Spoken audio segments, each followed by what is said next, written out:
Hello everyone, good morning. কেমন আছো সবাই? আশা করি অনেক ভালো আছো। আমিও কিন্তু তোমাদের ভালোবাসায়, দোয়ার আশীর্বাদে অনেক ভালো আছি। আমি তারা লাইফস্টাইল ডেইলি ভ্লগে চলে আসলাম আবার একটা নতুন ভ্লগ নিয়ে। তো আজকের ভ্লগটা তোমাদের আশা করি অনেক ভালো লাগবে এবং লাস্ট পর্যন্ত কিন্তু দেখার জন্য অনুরোধ রইল।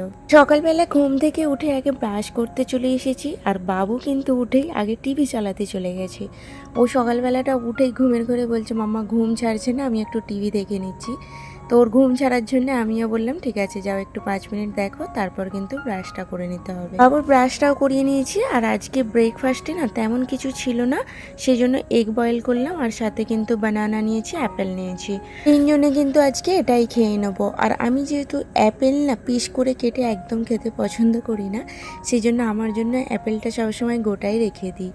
আর আমার এই বড় বানানা, যেটা কি বলে মর্তমান কলা না কি বলে সিঙ্গাপুরে, এই কলাটা না আমার একদম ভালো লাগে না খেতে। ওই ছোট ইলাইচি কলা, মানে যেটা কাঁঠালি কলা, ওই কলাটা খেতে বেশ ভালো লাগে, বাট এখন নেই বলে সেই জন্য আর খেলাম না। বাবুকে আর ওর পাপাকেই দিয়েছি, আমি আর খেলাম না। তো আমি ওই অ্যাপেল আর এগ বয়েলটাই খেয়ে নিয়েছি। তো কিছুক্ষণ পরে একটা গ্রিন টি খেয়ে নেবো। বাস, আজকের সকালের ব্রেকফাস্ট আমার এটাই যথেষ্ট। সকালবেলাটা না আমার বেশি কিছু একদমই ভালো লাগে না খেতে, তো সেই হিসেবে আমার সকালের খাওয়ার ঝামেলাটা তেমন থাকেই না। তো রাজা যেদিনে অফিসে যায় সেদিনে কিন্তু অফিসের একটু টিফিনটা করতে হয়, তো সেই হিসেবে সকালে জায়গা একটু খেয়ে নিই। তো এদিকে কিন্তু আগে ব্রেকফাস্টটা করেই রুমটা ঝাড়ু দিতে চলে এসেছি। আর সকালবেলাটা কিন্তু আগে একদম রুমটা ঝাড়ু দেওয়া হয় না। তো আজকে যেহেতু এখনও অফিসে যায়নি, তো সেই হিসেবে আগে বললাম ব্রেকফাস্টটা করে নিই। ও একটু বাইরে বসে কাজ করছে, তোর কাজটা হয়ে গেলে তারপরও কিছুক্ষণ পর আজকে লেট করেই অফিস যাবে বলেছে। যতটা বাড়িতে বসে করে নিতে পারে ততটা কিন্তু আগে করে নিচ্ছে। তো বললাম আমার লেটে গেলেও আজকে অসুবিধা নেই। তো সেই হিসেবে আমি ভাবলাম তাহলে আজকে রান্নাটা তাড়াতাড়ি করে নেবো। তো রান্নার মধ্যে শুধু আজকে ভাত করব ভেবেছি, কারণ কালকে যে আমি ঘিয়া দিয়েও ডাল মাংস করেছিলাম ওটা অনেকটা বেশি করেই করেছিলাম, কারণ আমি জানি ওই সবজিটা আমাদের সবার খুব পছন্দের।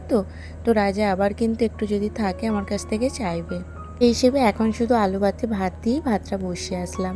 আর এদিকে কিছু কাপড় না কালকে ধুয়েছিলাম, তো সেই সবগুলো এখন তুলে রেখেছিলাম, তো এখন গুছিয়ে নিচ্ছি। এই সময়টা একটু ফাঁকা আছি, কারণ আজকে কিছু সবজিটা রান্না করছি না, সেই জন্য কাপড়গুলো এখনই বসে গুছিয়ে নিচ্ছি। আর এত কাপড় থাকে না, ধোয়া হয় তো গোছাতে প্রায় 1 ঘন্টার সময় লেগেই যায়। তো এই সময়টা যেহেতু ফ্রি ছিলাম, ভাবলাম কাপড়গুলো তাহলে গুছিয়ে রেখে দিই। তো একবার রাজা বাইরে যাচ্ছে, একবার ভেতরে আসছে, আমাকে বলছে তুমি তাড়াতাড়ি কমপ্লিট করো আর আমাকে একটু বসতে দাও, আমি ল্যাপটপ নিয়ে এদিক আর ওদিক হতে পারছি না। গোছানো হয়ে গেছে। এইখানে একটা ছোট বাস্কেটের মধ্যে আমি রাজার হ্যাঙ্কি, তারপরে সক্স, এগুলো সব আন্ডারওয়্যার, এগুলো আমি রেখে দিই। তো ওর যাতে খুঁজতে কিন্তু সুবিধা হয়, না হলে সেই গোসল করে এসে না শুধু আমাকে, মানে আমি তখন টিফিন বানাই কিংবা কিছু কিচেনেই থাকি, এটা কোথায় ওটা কোথায় করে যায়। তো সেই হিসেবে একটা জায়গায় রেখে দিলে না এতে খুঁজতেও অনেকটা সুবিধা হয়। খুঁজতে লাগবেই না, যেটা দরকার ওর ভেতর থেকেই নিয়ে নেবে। তো এদিকে আমার ভাতটাও প্রায় হয়ে গেছে, কিছু বাসন ছিল এগুলোও ধুয়ে নিচ্ছি। রাজাও কিন্তু ওইদিকে স্নানটা করে রেডি হয়ে গেছে, এবার ও অফিস চলে যাবে। তো ওকে বললাম আমার ভাতটা হয়ে যাক, এক মুঠো ভাত খেয়েই যাও। এই বেলাতে না যদি না ভাতটা খেয়ে যায় তাহলে আবার গিয়ে সেই বাইরের খাবারটা খেতে হবে। আর ও তাড়াহুড়ো করছে, ও না টাইম সম্বন্ধে ওর একটুও জ্ঞান নেই। ও সেই বসে বসে কাজ করছিল, হঠাৎ করে উঠে বললো আমি এক্ষুনি অফিস যাব। তো আমি ভাবলাম তার এক্ষুনি যাবে বলতে তো আর মেশিন না, ভাতটা কী করে আমি করব। তো 5 মিনিট 10 মিনিট ওয়েট করো, আমি ভাতটা না আমাদের ফুটে উঠলেই কিন্তু হয়ে যায়। তো সেই হিসেবে আমি ওকে বসিয়ে রেখে ভাতটা খাইয়ে ফের পাঠালাম। এক মুঠো যদি যাই হোক না, আলু ভাতে ভাত খেয়ে গেলেও কিন্তু শান্তি। ওই যে একটা ঘরের তৃপ্তি, খাবারটা খেতে পারো। বাইরে কিন্তু যতই সেই রাজমা পোলাও খাও, কিন্তু সেই স্বাদটা থাকে না বাড়ির। তো সেই হিসেবে ওকে আমি বলি যেইটুকু পারো বাইরের খাবার অ্যাভয়েড করে চলো, ঘরের খাওয়ারই চেষ্টা করো। খাওয়া দাওয়া করে মা ছেলে আমরাও একটু ঘুমিয়েছিলাম। বাবু এখন বিকালে টিউশন গেল, আর আমি এখানে গাছে পানিগুলো দিচ্ছিলাম। সংসারকে যেমন ভালোবেসে ফেলেছি, তেমন কিন্তু এই গাছগুলোর প্রতিও আমার একটা আলাদাই ভালোবাসার টান আছে। প্রত্যেক দিন সন্ধ্যা হলেই আমি যদি গাছে না পানি দিই, মনে হয় যেন একটা সবথেকে বড় কাজ আমার আটকে পড়ে আছে। তো সন্ধ্যা হলে আমি আগে গাছে পানি দিয়ে দিই। আর সংসারের সাথে সাথে কিন্তু নিজেকেও ভালোবাসতে হবে, নিজেকেও কিভাবে স্মার্ট রাখতে হবে, সুন্দর লুক রাখতে হবে, সেটাও কিন্তু নিজেকেই ভাবতে হবে।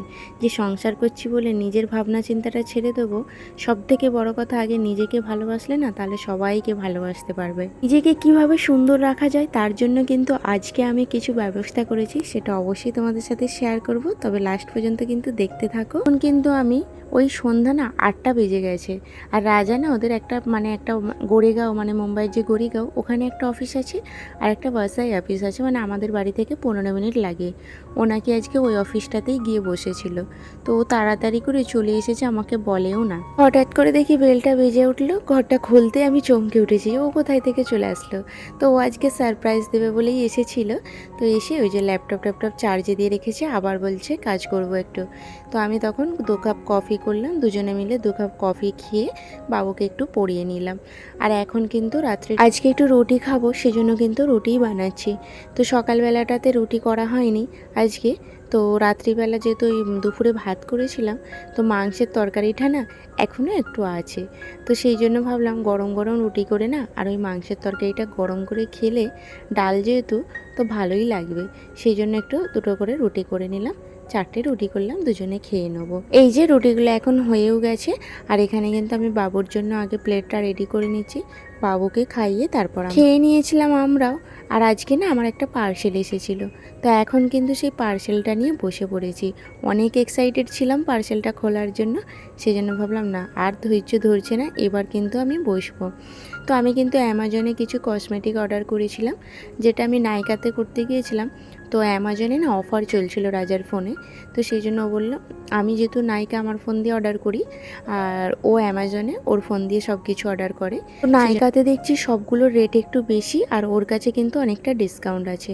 তো আমি একটা ফেস ওয়াশ নিয়েছিলাম, টোনার নিয়েছিলাম, আর ডট অ্যান্ড কিয়ের একটা তোমার সিরাম নিয়েছিলাম, সাথে ডট অ্যান্ড কিয়ের একটা সানস্ক্রিন। ডট অ্যান্ড কি এখন না খুব ভালো একটা ব্র্যান্ড চলছে, আর খুব ভালো কিন্তু sunscreen, serum, night cream, moisturiser এগুলো সবগুলোই কিন্তু খুব বেটার। তো আমি সবগুলোই একটা করে অর্ডার করেছি। আর বডি ওয়াশের একটা এখানে হেয়ার সিরাম নিয়েছি, আমার এত হেয়ার ফল হচ্ছে না, তো এই ধরনের একটা জিনিস, এটা স্ক্যাল্পে শুধু ম্যাসাজের মতো করতে হবে। আর একটা কোজি কেয়ারের এটা সোপ নিয়েছি, সাবনটা নাকি খুব ভালো, সেজন্য নিলাম। আর সাথে কিন্তু আমার বাবুর জন্য একটা বডি ওয়াশ শ্যাম্পু নিয়েছিলাম। তো মোটামুটি এখানে সব কিছু, এই যে এগুলো বাবুর আছে, আমার রাজারও একটা শ্যাম্পু আছে, ফেস ওয়াশ আছে, মোটামুটি আমার যেগুলো দরকার ছিল। আর নতুন জিনিস দেখলে না খুব এক্সাইটমেন্ট আলাদা থাকে, তো সেই হিসেবে আমি একটা আলাদা এক্সাইটমেন্টেই নিয়ে বসেছি সব কিছুই। দাম আমি বললাম না, কারণ আমার সত্যি কথা বলতে দাম উল্লেখ করতে কোনো জিনিসে ভালো লাগে না। তো কারো যদি জানতে ইচ্ছা করে অবশ্যই আমাকে মেসেজ করো, কোনো কিছু যদি দাম জানতে চাও। তো আমার তো ভীষণই ভালো লেগেছে, সব কিছুগুলোই কিন্তু ব্র্যান্ডেডের মধ্যে, আর খুবই ভালো। তো অনেক কিছু আমি রিভিউ দেখেই সার্চ করে নিয়েছিলাম, তো সবগুলোই কিন্তু ভালো। তো তাহলে চলো, এই কিন্তু আমার প্রোডাক্ট, আর দেখা হচ্ছে কিন্তু নেক্সট ডে। আজকের ব্লগটা কেমন লাগলো অবশ্যই কিন্তু জানিও, আর নতুন হলে প্লিজ আমার চ্যানেলটি সাবস্ক্রাইব করে পাশে দেখো। দেখা হচ্ছে নেক্সট ডে। টাটা।